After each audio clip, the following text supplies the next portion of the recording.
అందరికీ నమస్తే. ఈరోజు నేను స్ట్రీట్ స్టైల్ ఎగ్ నూడిల్స్ ఎలా తయారు చేయాలనో చూపిస్తానండి. చాలా టేస్టీగా ఉంటాయి.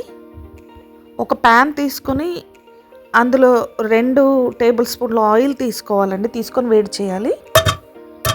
ఇక్కడ నేను ఒక 4 ఎగ్స్ తీసుకొని చేశాను ఇక్కడ 4 ఎగ్స్ ఇట్లా కొట్టి వేసుకోవాలి. వెంటనే కలపొద్దండి వాటిని. ఒక 2-3 నిమిషాలు ఉడకనివ్వాలి. అలాగే వేసి వదిలేసి 2-3 నిమిషాలు ఉడకనివ్వాలండి.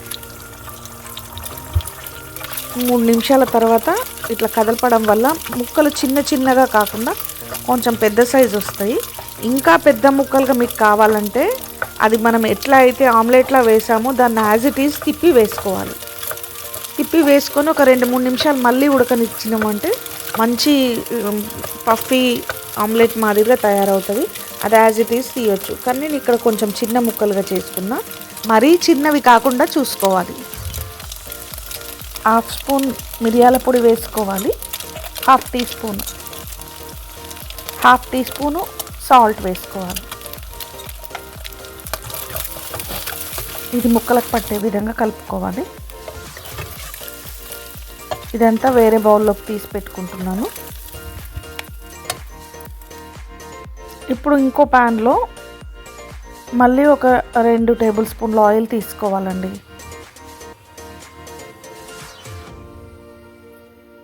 గార్లిక్ వేసుకోవాలి. చిన్న ముక్కలుగా చేసుకుని. గార్లిక్ ఎంత ఎక్కువ వేసుకున్నా అంత టేస్టీగా ఉంటుందండి. 10 వెల్లుల్లి వేసుకోవచ్చు. చిన్న ముక్కలుగా కట్ చేసి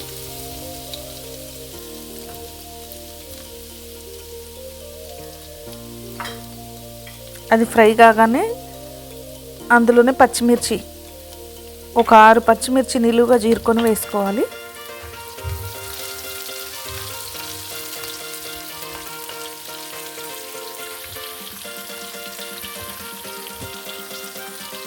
అది వేగిన వెంటనే క్యాబేజీ అండి. ఒక క్యాబేజీ ఒక 100 గ్రామ్స్ అంటే ఒక బౌల్ నిండా క్యాబేజీ తరుగు వేసుకోవాలి.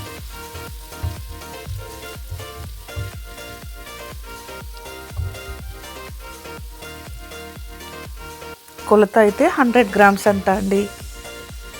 క్యాప్సికమ్ ఒక ముక్క, ఒక హాఫ్, పెద్ద క్యాప్సికంలో ఒక half, green capsicum, red capsicum 2 half వేసుకున్నాను నేను. చిన్నవైతే ఒక క్యాప్సికమ్ మొత్తం పడుతుంది. గ్రీన్ది ఒకటి, రెడ్ది ఒకటి అండి. హై ఫ్లేమ్ మీద వేగనివ్వాలండి. ఇది అంటే ఒక స్మూత్ టెక్స్చర్ వచ్చే వరకు ఒక హై ఫ్లేమ్ మీద ఒక 3 మినిట్స్ మనం వేయించుకున్న 3 or 4 మినిట్స్ వేయించుకోగానే ఒక స్మూత్ టెక్స్చర్ వస్తుంది. అంత సరిపోతుందండి. మరీ ఎక్కువ ఉడకనివ్వద్దు.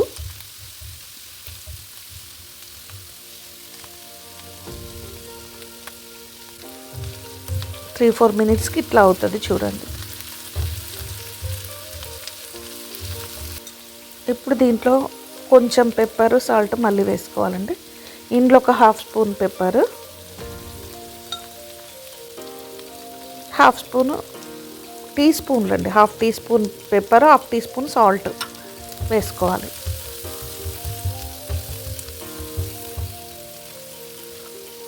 ఇదంతా ముక్కలకు కలిసిన తర్వాత ఒక టేబుల్ స్పూన్ సోయా సాస్ వేసుకోవాలండి. ఒక టేబుల్ స్పూన్ సరిపోతుంది. సాస్ మొత్తం ముక్కలకు పట్టే విధంగా చేసుకుని ఇప్పుడు నూడిల్స్ మసాలా వేసుకోవాలి.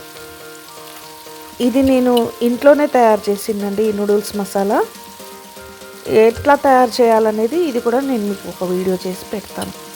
మనం బయట తెచ్చుకోకుండా ఇంట్లోనే హ్యాపీగా తయారు చేసుకోవచ్చండి. అన్నీ మనకు దొరికే వస్తువులే. ప్రిపరేషన్ కూడా ఏమంత కష్టం కాదు. ఇప్పుడు మనం పక్కకు ఫ్రై చేసి పెట్టుకున్న ఎగ్ పీసెస్ ఇందులో కలుపుకోవాలి. ఆ నూడిల్స్ మసాలా, సోయా సాస్ అంతా పట్టే విధంగా కలుపుకున్న తర్వాత ఇప్పుడు నూడిల్స్ని వేడి నీళ్ళల్లో ఉడకబెట్టి ఒక 3-4 నిమిషాలు ఉడకనివ్వాలి. వేడి నీళ్ళల్లో ఈ నూడిల్స్ని ఓ 4 నిమిషాలు ఉడికిన తర్వాత తీసి చన్నీళ్ళలో వేసుకోవాలండి. వేసుకొని ఆ చన్నీళ్ళలోనే ఒక 2-3 స్పూన్ల ఆయిల్ వేసి పెట్టుకోవాలి. దానివల్ల నూడిల్స్ ఒకదానికొకటి అంటుకోకుండా ఇట్లా పొడి పొడిగా వస్తాయి. వేడి నీళ్ళలో నుంచి తీసి ఇమ్మీడియట్గా చల్ల నీళ్ళలోకి మార్చుకొని అందులో ఒక 2 స్పూన్ల ఆయిల్ వేసి పెట్టుకోవాలి. అప్పుడు పొడి పొడిగా ఒకదానికొకటి అతుక్కోకుండా వస్తాయి. ఇప్పుడు ఈ నూడిల్స్ని ఇందులో వేసుకొని ఒక 4-5 నిమిషాలు హై ఫ్లేమ్లోనే మనం వేయించుకోవాలి. తయారు చేసిన వెజిటబుల్స్ ఆ మసాలా అంతా వాటికి పట్టే విధంగా. ఇప్పుడు కొంచెం స్ప్రింగ్ ఆనియన్స్, కొత్తిమీర వేసుకొని కలుపుకోవాలండి.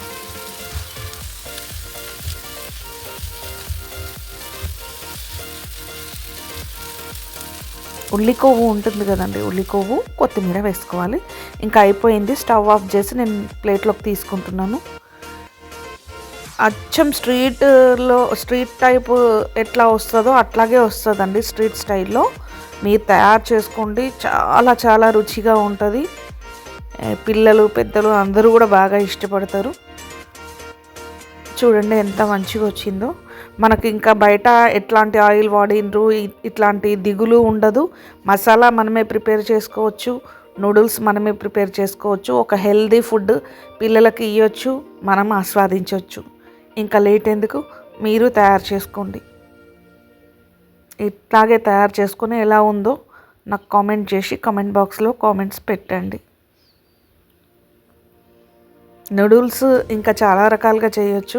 ఈ స్ట్రీట్ స్టైల్ చాలామంది ఇష్టపడతారని చేసిండండి. మా వీడియోస్ కనుక మీకు నచ్చినట్లయితే సబ్స్క్రైబ్ చేయండి, లైక్ చేయండి, షేర్ చేయండి, కామెంట్ చేయండి.